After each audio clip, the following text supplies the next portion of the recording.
At DSW, we ask the important questions, like, what shoes are you going to wear? Whether you're prepping for wedding season, festival season, or just planning the ultimate vacay, the right shoes can make or break an RSVP. So own the moment. You've got big plans, and we've got just the shoes, at the perfect price, of course. Get ready to get ready with Designer Shoe Warehouse. Head to your DSW store or dsw.com today and let us surprise you. Hey, everybody. Welcome to Fresh Take from What Fresh Hell Laughing in the Face of Motherhood. This is Amy. Today, I'm talking to Minna Dubin. She is the author of the new book, Mom Rage, The Everyday Crisis of Modern Motherhood. Minna's writing has appeared in the New York Times, Salon, and Parents, among others. And as a leading feminist voice on Mom Rage, Minna has appeared on MSNBC, Good Morning America, and NPR, among many other places. Minna lives in Berkeley, California, with her husband and 2 kids. Welcome, Minna. Hi, thanks for having me. So this book began as an essay in the New York Times that really touched a nerve, including with Margaret and me and with the listeners of our podcast, called The Rage Mothers Don't Talk About. Tell us a little bit about that essay and how it came to be. Sure. That essay is from another book that has never seen the light of day, but it all worked out perfectly, so it's not a sad story. And I saw New York Times Parenting was new at that time. They had just, created that vertical. And the lead editor, Jessica Gross, put a call out for kind of the hard parts of motherhood stories. And I had that essay already, and I was like, I have a hard part of motherhood story, and got it into her hands, and they said, yes, let's do it. And I was very excited and absolutely terrified to put that out into the world. Right, because you feel, we did a whole episode on that essay and the feelings that it brought up for us and what Mom Rage was, and I'll link to that in the show notes. But what the experience that you said you realized once you heard from hundreds of women, and it was that each one of us thought, oh, I'm the worst mother in the world. Nobody else would ever have these feelings, have these moments. And then you realized, actually, no, that wasn't the case at all. Right. And then I'm having that experience, right? Because it was like this amazing circle. These mothers were like, oh my God, you said what I've been feeling. I'm not the worst mother. And then I was like, oh my God, I'm not alone. I'm not the worst mother. It was like, it was happening in succession, and it was very exciting for me, to get that feedback. And so then that became like, there should be a book about this so that everybody knows this isn't just you. This is a thing. Basically, yes. There was another New York Times article about mom rage and the pandemic, because it just, everything just got worse once the pandemic happened. And then after that, it was like, okay, this is like an international emotional crisis that's happening. And there needs to be a book about this because this is a phenomenon that nobody's talking about. That's right. So you spent about 3 years talking to 50 mothers from a wide variety of backgrounds. And I'm curious how you defined mom rage going into writing this. And then after interviewing 50 women and spending all this time writing this book, how that might have changed. That's a big question. So where did it start and where did it get to? It's a great question. When I first wrote The Rage Mothers Don't Talk About, that first essay in the Times, there was zero social overlay. It was just about me and my fury in my home. That's it. I didn't talk about society. I didn't talk about the social neglect of mothers. I wasn't talking about families and husbands who are not supporting mothers. It was just it was kind of like, I am a wreck. I didn't say that, but that's what I felt like when I wrote that piece. And by the time, now at the end of the book, right, the book is done. And the book is really I'm taking society to task really with this book. And the book is really about the societal neglect of mothers. It's also very much rooted in the home. I tell my story. I tell all these mothers' stories. I'm talking about, I'm never saying it's okay to rage because it's society's fault. It's still not a positive thing. It's really about mothers and the social structure. And it really I feel like I am mapping out the cultural architecture that sets mothers up for this experience. Yes. That this is motherhood is a setup for rage at the moment. Yes. Yes. There's so much. You give the example in the book that there's a mom that a kid knocks over a bowl of Cheerios. The mom blows a gasket and it's bewildering to everyone around her. It's seemingly out of nowhere. And the kid is either scared or once they get older, like my kids, they're like, oh my God, like relax, right? That sort of reaction to something that does seem very out of nowhere, maybe even to me. But what that mom rage is a huge, long thing with many parts that probably started long before the Cheerios were spilled. It's like as if behind her is like complete darkness. And then what I aim to do with the book is to like pull away that dark curtain and to show what's actually been happening, both like that day, that month, that year, the last 100 years. That right. Make that spilled Cheerio reaction of rage totally understandable. Right. So mom rage, I'm going to read your own definition of this here. You say mom rage is a complex, multi-phase, physiological and psychological cycle. It's not just somebody who flies off the handle out of nowhere for no reason. It's something that's there and has a cycle, and that's but one part of the cycle. Right. And that's another, like, that's part of the black curtain, right, that we don't know anything about, right? Like, so when we scream, before we scream, for possibly weeks, there has been rage building inside of us. And what we don't realize when we feel so terrible that we screamed is like what a great job we did for all those weeks leading up to that rage. All the times we were like, just a second, honey. Oh, mommy will be there in a minute, right? Like the 100 times that we were perfect. Right. Right. When the rage was like incrementally rising. Right. And often for other people, like you didn't lose it with that waiter who was so rude to you 2 weeks ago. Yes. And then the Cheerios they just send you over the edge, right? Yes, exactly. Yes. So there's 5 stages. There's 5 phases of this mom rage cycle. So the first one is the ramp up. You called that. Right. And which then, is what I described of like the rage, right. like slowly brewing. And you don't even know it's happening sometimes. Like you don't even realize that that's happening inside you, that you often don't realize that you're incrementally getting more irritated and more irritated. Yes. I mean, in retrospect, it's often pretty clear, but right in the moment. Yes. Or it's just people are slowly becoming more annoying to you all of a sudden, right? I've been in this case, like, why is everybody annoying me today? But so you're in the mom ramp up. Then you call it the emotional whack-a-mole. So what is that when we're trying to sort of keep it in? So yeah, the arcade game whack-a-mole where the little thing comes up and you smack it down with a mallet. Yes.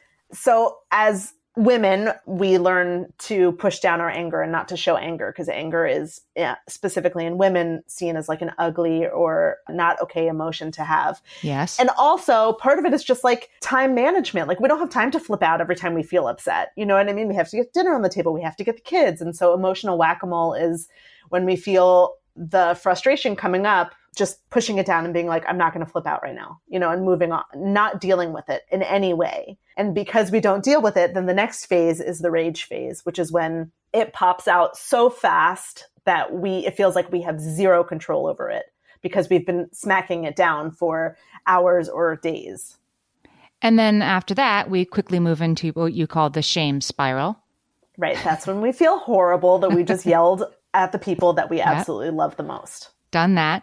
And then short-term repair, where we sort of, mommy sorry that she yelled. Is that what short-term repair is? Exactly. Mommy sorry that she yelled. There's no but attached. It's just, that was not okay. I'm not allowed to do that. You don't deserve that. You're good. Like, we all mess up. Here's some things I'm trying to do. How did you feel? Just a real conversation, trying to reestablish the connection and make whoever the rage recipient was feel kind of loved and safe. And a point you made that was new to me was it totally makes sense to me that by the time you have this moment of rage, one has a moment of rage, that it's been probably building up for a couple of weeks. But then after the rage, it isn't like, phew, I feel better, right? That actually the ramp down can also last for quite a while. Right. Apparently, physiologically, you are more likely to rage in the coming hours and days after you had a rage. Your excitation levels are still ramped, maybe not to the degree, of when you raged, but they're higher than a flat level 0. And let's talk about dad rage and why there's no book about dad rage. Is it because men traditionally are allowed to express anger more consistently along the way and they don't swallow as much of their emotions? Is that why? That's part of it. I mean, men are celebrated actually for being angry. They're rewarded. In the book, I talk about a study where people in the workplace looked at angry women and angry men and associated angry women with a lower status in the company and men with a higher status in the company. And so in our society, men are allowed to rage. And we also look at angry men, and we think that their anger was warranted, that it was situational. Like, well, he got angry, but that was a really annoying situation. Like the kids were being super out of control. But when a mom yells, we look at it as a character flaw, not situationally. And it's because she is, I don't want to say the B word, but, bitter, other B shrill, words, nasty, all the other words that we associate with mean women. So that's part of it. And the anger is not to be taken seriously, right? Somebody who is shrill or whatever, like her anger is annoying. It's not to be taken seriously or considered. Exactly. And then also, the expectations on mothers and the expectations on fathers are completely different, both in terms of like workload and the overwhelm around parenting that mothers feel versus fathers, and the way that mothers and fathers are viewed in terms of their parenting. And then, we also view ourselves in those same ways. Like when I rage afterwards in my shame spiral, like just the fact that I have a shame spiral, right, is specifically gendered. Whereas men forgive themselves for their rage in that same way that other people forgive men for their rage. And they're like, like they're not worried that they were a terrible father. And because motherhood is the pinnacle of womanhood, when you are angry is the worst thing a mother can be. If you're an angry mother, it's the worst thing a woman can be. Sounds familiar, yeah. Whereas it's not the same for fathers, right? Because fatherhood is not the pinnacle of manhood. So much to unpack here. We're going to take a quick break. I'm talking to Minna Dubin. She is the author of the new book, Mom Rage.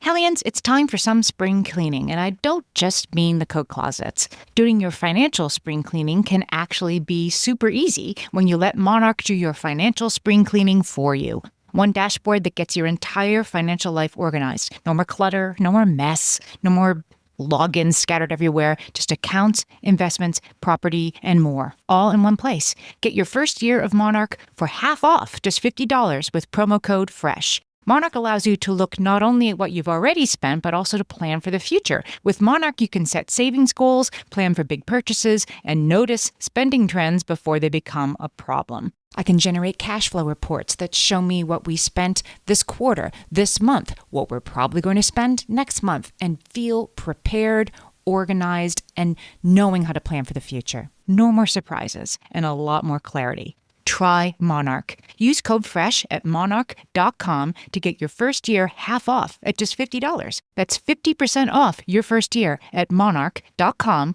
with code FRESH. My favorite skincare products actually feel more like self-care, like they're so nice to put on and they smell so good that I'm actually happy when I get to that part of my day. And I swear that is how I feel about Osea's anti-aging body balm. Amy, you are usually the lotions and potions queen on this podcast, but I have to say, hard agree. Osea's anti-aging body balm is a liquid silk body balm that combines the lasting hydration of a lotion with the firming power of a serum, leaving skin smoother and firmer. This body balm is clinically tested and designed to deliver visible results you can see and feel. So we've gotten to use this product for a couple of months now, and I swear I have really noticed firmer and smoother skin, like on the back of my hands. It's like getting a mini spa treatment from head to toe. Get a spring-worthy glow with clean, clinically tested skincare from Osea. And right now, we have a special discount just for our listeners. Get 10% off your first order site-wide with code FRESH at OseaMalibu.com. That's 10% off your first order with code FRESH at OSEAMalibu.com. You argue in the book, Minna, that there's sort of one big thing with many parts that's underpinning mom rage. And I want to make sure we talk about this. It's the societal neglect of mothers, which has many parts. Can you walk us through that? Sure. If we look at motherhood from like a policy perspective, we are, there's so many things that mothers need that we don't have in America, which I think most people who are probably listening to this podcast know, right? We don't have paid family leave. We don't have universal child care. It is very challenging to get mental health support. The postpartum period is basically seen both by the society and in the medical community as being like 12 weeks, even though it's more like a year.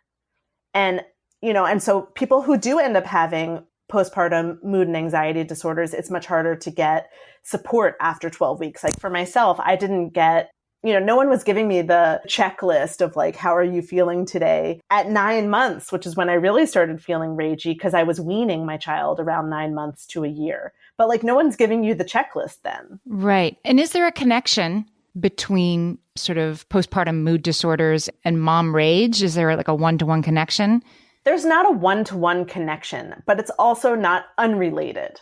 Like the thing that makes it fuzzy, and this is related to how long we associate the postpartum period to be, right? Like if I'm raging at like 3 months, one might get cued in to be like, oh, maybe this is anxiety, or maybe this is related to depression, because anger can be a symptom of depression or anxiety. But anger can also live by itself as something that mothers experience without having anxiety and rage. And one study showed that mothers were more likely to be angry than they were to be depressed. Interesting. But at the moment, there is no postpartum anger disorder, right? Like it's not, I don't know that it won't, maybe it should be, And the other thing that makes it sticky to connect them is that, if I'm raging and my kids are 6 and 10, do we call that a postpartum mood and anxiety disorder?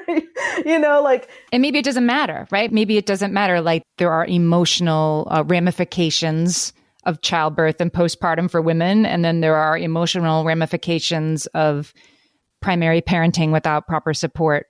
Yes. Right? They don't have to be tied together to matter. And another reason why I feel uncomfortable to connect them is because if we say that rage is a biological condition, it makes it pathological, as opposed to this is an ordinary reaction to systemic oppression. Yes.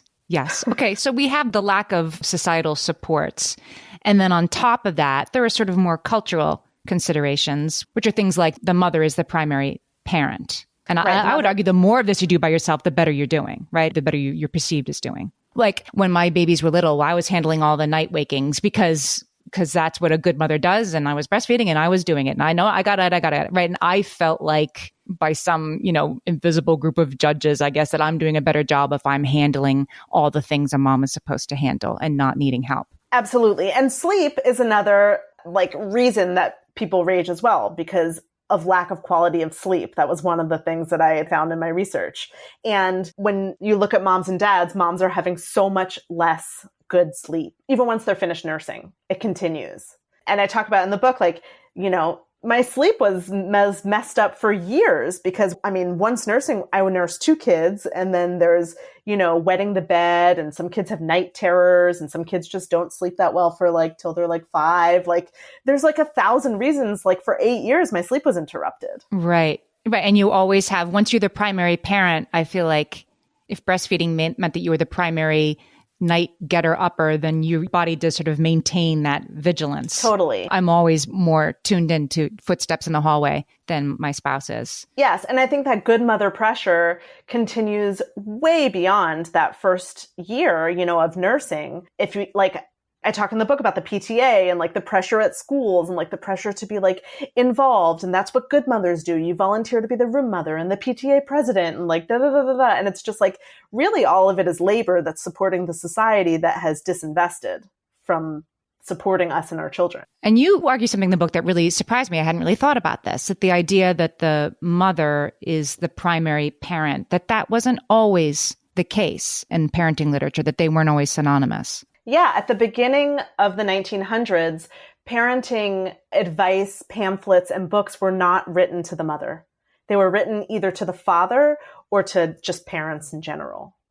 And it has totally changed to be the mother. It's a big idea to sort of realize that the idea that we've been fed all our lives that women are just better at, either want to do it more or are just better at all the caretaking and things that need to happen is a construct. It's not true. Yeah. Mothers used to be revered for fertility, for being able to carry children and birth them, but not for raising them. The whole raising children as a mother's job is a fairly modern idea.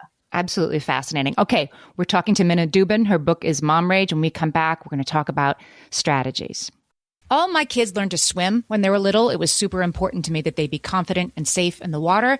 There was only one problem with that: taking them to swim lessons. I mean, the pools were freezing. There were always cranky adults doing laps right there. And it was definitely not, for any of us, what you would call fun. Amy, heard. But now there's Goldfish Swim School. Goldfish takes a really thoughtful approach to swim lessons, combining research-based teaching with a warm, kid-friendly environment that actually helps kids thrive in the water. Every detail at Goldfish is thoughtfully designed to create a golden experience, from shiver-free, warm indoor pools to comfy waiting areas for parents to professionally trained lifeguards on deck. Goldfish uses an approach called the science of swim play, which combines guided play with proven teaching techniques to help kids learn to swim, build water safety skills, and gain confidence, all at their own pace.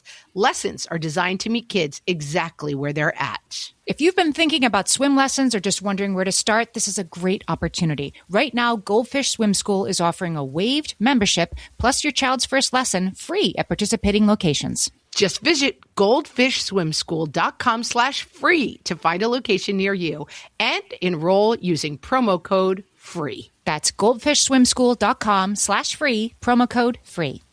Amy, let me tell you about a magical place that is so exactly designed to be enclosed space, year-round fun for the whole family that I bet you already know what I'm going to say before I even say the name. Let's say it together on 3. 1, 2, 3. Great Wolf Lodge. You got it, Amy. My kids loved Great Wolf Lodge when we went. You probably already know that it has a huge indoor water park with a wave pool, lazy river, a bunch of massive water slides. But then your pack can hit the other attractions because, wait, there's more. Great Wolf Lodge has adventure-packed attractions like Magi Quest, a live-action game kids can play throughout the lodge, plus the Northern Lights Arcade. Spent some quality time there, so your kid who loves the lazy river and your kid who loves fantasy games will both have a great time. Great Wolf Lodge also offers great dining options and complimentary daily events like nightly dance parties, all under one roof. Unpack the car once and you're settled in to have fun. And with 22 lodges across the country, you're always a short drive away from adventure. We've both had such great times at Great Wolf Lodge, so bring your pack together at a lodge near you. Learn more at greatwolf.com and strengthen the pack. Amy, when I'm having a good hair day, it usually makes my whole day better. And that's why on every day, I'm taking Nutrafol. Nutrafol is the #1 dermatologist-recommended hair growth supplement brand. And it's the #1 hair growth supplement brand personally used by dermatologists. Nutrafol's hair growth supplements are peer-reviewed, NSF certified for sport, and clinically tested. Nutrafol offers multiple formulas for men and women, tailored to different life stages and lifestyle factors, so you get support that's actually right for you. Adding Nutrafol to your daily routine is easy. Order online, no prescription needed, with automated deliveries and free shipping to keep you on track. Let your hair be one less thing to worry about. See visibly thicker, stronger, faster-growing hair in 3 to 6 months with Nutrafol. For a limited time, Nutrafol is offering our listeners $10 off your first month subscription and free shipping when you visit Nutrafol.com and enter promo code LAUGHING. That's Nutrafol.com, spelled Nutrafol.com, promo code LAUGHING. Minna, I wanted to make sure we had plenty of time to talk about strategies because, as you say in the book, the rage is natural. We understand why it's happening, and it is often pretty justified, but that doesn't free us of responsibility for how we express it. And we also don't want to feel rageful, obviously. Like, this is no way that any of us seek out or want to feel. And the things that we do to either numb or escape or whack-a-mole, they work, but not forever. And so what do we do to start to identify this for ourselves, maybe without shame, but to work on, this is how I see this coming? Walk us through some ideas on how we might start to recognize this in ourselves differently. Sure. I talk about a couple strategies. One of them is I call invite your rage to tea, which is about switching our mind frame around our rage. So, for me, I have felt very ashamed of my rage and wanting really nothing to do with it. And I advise, or do myself to invite my rage to tea, which is instead to look at your rage as a friend instead of an enemy and to get curious about it. and to sort of look at it like a sociologist, like to start taking notes on your rage. When do I rage? Let me look at locations. Like, is it always in the house? Is it in a certain room? Is it always in the morning during the morning rush, or like around dinner time when everyone is hungry and tired? Are there certain things, like what's the trigger? Is it always cereal? Right. Or is, right. Is it mess in the kitchen? Right. That makes so much sense. Or is it or is it a certain way that my partner talks to me? Like figuring out what it is, because underneath those are answers. Some of the answers might just, like for me, right? One of my triggers is around teeth brushing. I always get frustrated around teeth brushing time. And so one of my strategies, instead of, being mean to myself about my anger, was to try and find a different solution and to ask myself, like, in a gentle way, is teeth brushing going to destroy you tonight? The answer might be yes. Right. Maybe. And if the answer is yes, like maybe I know I will not survive it. If the answer is yes, then being like, okay, you know what? And I'll say to my daughter, come here, I'm going to brush your teeth. Like, I'm just going to do it for you tonight, because I cannot tell you to brush your teeth and stop zoning out 100 times tonight. I will not survive it. You know what I mean? Like to switch it. Another strategy is to engage your partner. I think for moms who are partnered, especially to men, the rage can kind of drive you apart and you don't want to talk about it. You don't like, it just is this thing that kind of lives between you. But your partner is actually the person who knows your rage the best, aside from you. And they can observe you. If you can bring them in as another sociologist to watch you, they can start to watch you and notice what you do physically when you're about to rage. So I share this story in the book where I ask my partner to observe me, and we have this conversation. And then he says to me in the middle of it, we made a code word. So that's another idea. Are you in the yellow zone? That was our code term. And I stopped and I looked back and I realized my voice had just dropped an octave. My hands had jutted out in like a duckbill, where I was gesticulating intensely, and I slowed my enunciation down to like a fine point. I was like, I will allow you. Like, I was talking just like that. And then I kind of focused on like, what were the hurt places? Like, because underneath rage is often hurt, right? It is often sadness. And once I recognized like what was happening for me that I was actually sad about, I just involuntarily burst into tears. And then my husband came towards me and hugged me instead of running away from my rage, which is what he actually wants to do. Right. It's scary. It's driving people away. And what you need is support. We're working against ourselves when what we need is help, and we're asking for it. Sometimes like we would say about toddlers, in the most unlovable of ways. It's not our fault, but it's not getting us what we need. Yeah. As I say it out loud, I'm realizing that all three of those examples, the teeth brushing, and the invite your rage to tea, and then bringing your partner in as allies, all three of those are really about embracing. The first one was yourself. The second one was your rage. The third one was your partner. Embracing these different people, if you want to call rage a person, instead of pushing them away or being angry at them or hating them. Yeah. I mean, I can think of one mom rage moment that has really stuck with me. I had 2 little kids and I was pregnant with number 3, and I was like on day 4 of solo parenting the 2 of them and pregnant. And I just lost it. And enough that I frightened my older kid, who was 4 at the time, and, made him cry and I was, mortified. And I was more afraid. I was so ashamed to tell my partner about it. And yet I knew that I should, because nobody was hurt, but it just was like, I was at my breaking point and I broke. And I felt like my parenting partner needed to know that, even though I really, really didn't want to tell him. And he responded with so much grace and so much understanding. And that was very helpful to me. But getting that sort of shame out of the way, like they are the person who's going to be there to help you. And in that case, the situation was clearly like, okay, maybe you shouldn't be parenting on your own right now. Maybe I shouldn't be traveling so much. There was an easy fix that was not involved me hiding it from him.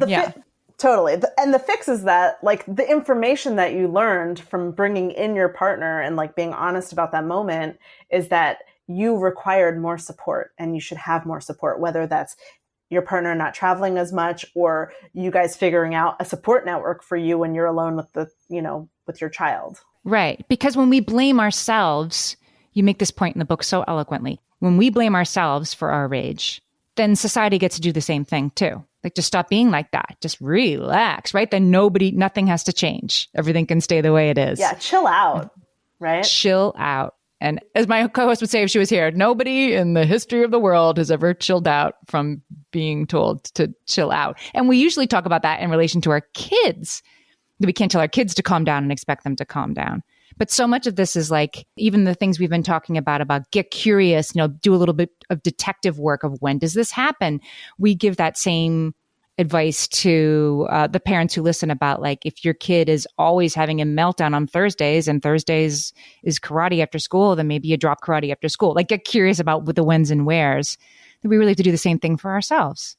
Yes. And if we blame ourselves and society blames us, then like everyone, including us, is against us, right? Like, and all of the blame is in our lap, which leaves society scot-free of any culpability or responsibility. Yes. Sounds familiar. We were just talking about this in terms of, social media and the algorithm, and that so much of that gets put back on, like, well, moms, just don't let your kids be on screen so much. You are not as strong as a screen time algorithm, but as long as we can keep blaming it on mom, then nothing has to change. And this is something like this has to change. And the pandemic, the last point I wanted to make is that the pandemic was sort of a breaking point for all of us. I feel like a moment was like, this can't keep going this way. Did you find that for the women that you interviewed, that the pandemic was a turning point? Yeah. I mean, the second article that I wrote for the New York Times about mom rage in the pandemic, I wrote it because, the first piece came out in September, and then the pandemic, that was like March, April. I started all of a sudden, like all those months after that first piece, I started getting all of these emails again.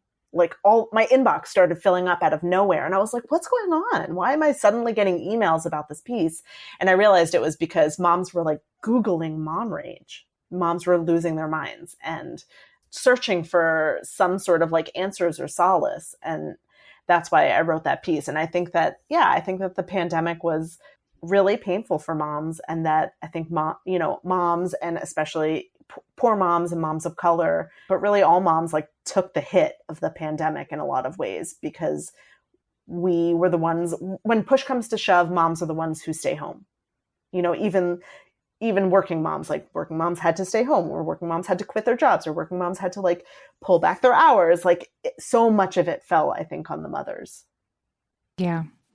The subtitle of your book is The Everyday Crisis of Modern Motherhood, that mom rage is an everyday crisis. And I love that term because it makes it sound at once common and worth paying attention to. It is both of those things.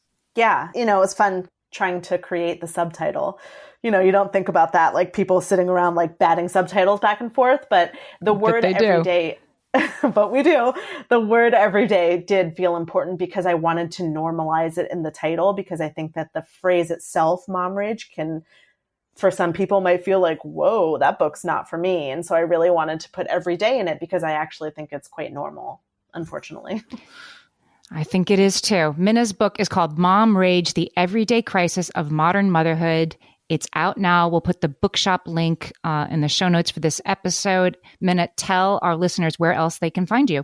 You can find me on Instagram at Minna Dubin, and you can find me on my website, which is www.minnadubin.com, and all of my book information and also my book tour, which will start next month, is on there. Congratulations on the book, Minna. It is a really important, exciting, vital read, and I encourage everybody to get it. Thanks for talking to me today. Thanks for having me. This was fun.